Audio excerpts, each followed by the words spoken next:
मेरे गुरु श्री राम जन्मभूमि अयोध्या धाम परम पूज्य नित्य गोपाल दास महाराज। दंडकारण्य में राम राम बोलना तो ये जन्मसिद्ध अधिकार है और यहाँ के दारू पीने वाला आदमी भी राम राम तो बोलता ही है, लेकिन धर्म बताया तो ये आसाराम बापू।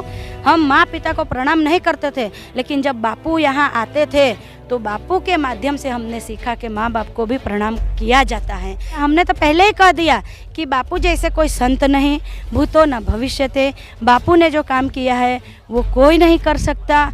इन्होंने बहुत सालों से इन वनांचल में आकर के बहुत ज़मीनी लेवल पे काम किया है। तो हमें लगता है कि बापू वापस आ जाए तो ये भारत माता कटना और बटना बंद हो जाएगी। बापू सुरक्षित रहे तो हमारा धर्म भी सुरक्षित रहेगा। मैंने तो कह ही दिया कि जो बापू ने काम किया वो कोई कर ही नहीं सकता। इतना अच्छा काम, धर्म का काम, और बापू बाहर आए और धर्म का काम फिर से चालू करे।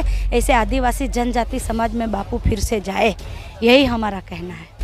जय श्री राम। साध्वी यशोदा दीदी, वैदेही संस्कार धाम, शिवारी माड़ गाँव।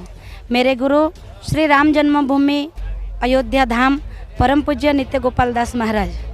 आज यह दंडकारण्य जहाँ मेरा जन्म हुआ है और ये मेरा जन्म भूमि है कि गुरु चाहे कहीं भी रहे लेकिन काम चलता रहे, वही वास्तविक धर्म है। और उन्होंने काम जमीन लेवल पे किया है। जब हम इस दंडकारण्य में बहुत छोटे छोटे थे, 5 साल की उम्र में भी हमने बापू का दर्शन किया था।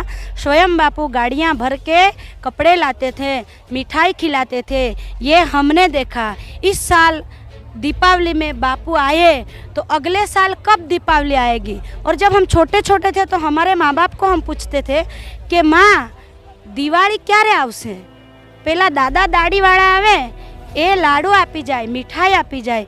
हमको ये पता नहीं था कि क्यों खाने को मिलता है, लेकिन जब खाने के लिए तो वही लाते हैं।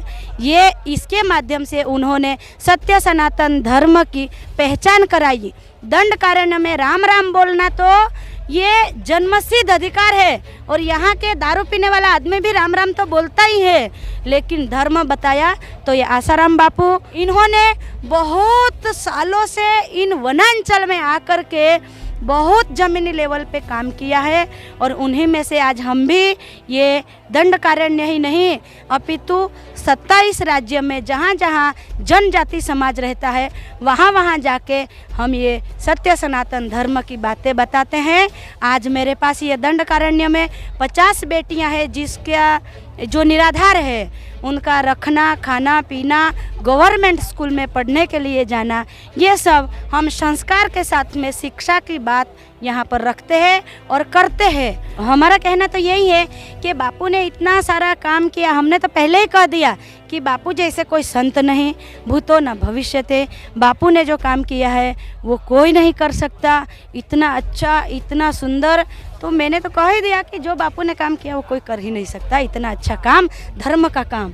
और इतना ही नहीं, मातृ पितृ पूजन दिवस जो मनाने की जो प्रथा की है वो पूज्य बापू से ही हुई है। और आज हम माँ पिता को प्रणाम नहीं करते थे, हमारे से शुरू कर रहे हैं। हम माँ पिता को प्रणाम नहीं करते थे, लेकिन जब बापू यहाँ आते थे तो बापू के माध्यम से हमने सीखा कि माँ बाप को भी प्रणाम किया जाता है। हमारे यहाँ सिंदूर लगाया हुआ पत्थर रहता था, उसको हम मारवती हनुमान मानते थे, गांव का देव मानते थे। पहले उन्हीं को प्रणाम करते थे, लेकिन मातृ पितृ पूजन के द्वारा माता पिता की पूजा करना ये हमें बापू ने बताया। बापू ने इतने अच्छे संस्कार दिए, समाज को दिए, तो बापू का समाज में आना जरूरी है कि? बहुत जरूरी है। यदि बापू फिर से आ जाए तो बापू की वजह से और ये सत्य सनातन धर्म जो आज हम कहते हैं कि इधर उधर बट रही है हमारी भारत माता, तो हमें लगता है कि बापू वापस आ जाए तो ये भारत माता कटना और बटना बंद हो जाएगी, ये हमारा विश्वास। समाज की ओर से क्या मांग करना चाहोगे, सरकार से क्या कहना चाहोगे बापू के लिए? यही कहना चाहेंगे कि बापू की सुरक्षितता ही सबसे पहले तो हमारे लिए बहुत बड़ी बात है। बापू सुरक्षित रहे तो हमारा धर्म भी सुरक्षित रहेगा और बापू को हम सुरक्षित रखना चाहते हैं और बापू बाहर आए और धर्म का काम फिर से चालू करे। ऐसे आदिवासी जनजाति समाज में बापू फिर से जाए, यही हमारा कहना है।